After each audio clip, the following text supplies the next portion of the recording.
Hi guys! For today's video nga ay magdaing muna tayo ng bangus. Madali nga lang po ang pagbabad ng daing na bangus. Madali na nga lang po bumili ngayon sa palengke na boneless na bangus. Ang kailangan nga lang po natin ay madaming bawang at salt. Pati na rin po yung pamintang durog at suka. Kahit ano nga pong brand ay okay lang. Depende po yun sa inyo kung ano pong gusto nyong gamiting brand. Ayan nga po at kumuha na ako ng bawang at dinikdik ko muna bago siya tadtarin.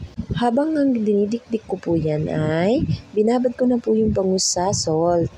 Ayan nga po, kaysa po bumili tayo sa palengke, mas mura po ito. Matatansya pa natin yung lasa na gusto natin. Paboritong paborito din talaga to ng aking anak. Syempre, hindi lang siya, pati kaming mag-asawa. Nung dalaga pa nga ako ay marunong din naman ako magluto. Pero iba pa rin talaga ang nagagawa pag may asawa na, 'di ba? Nung nagkapamilya na nga ako, dun ko na-realize na kailangan talagang marutong ka magluto. Pero syempre, aminado naman ako mas masarap pa rin talaga magluto yung aking asawa. Natutunan niya ata sa biyenan ko kasi sobrang sarap din talaga magluto. Pero okay lang yun guys, ang mahalaga marunong tayong magluto na ipapakain sa ating pamilya. Hindi tayo mag-aantay na dumating ang ating asawa kasi sila pa ang magluluto. Sabi nga nila, para hindi tayo iwan ng ating mga asawa, dapat di natin ginugutom. Charot!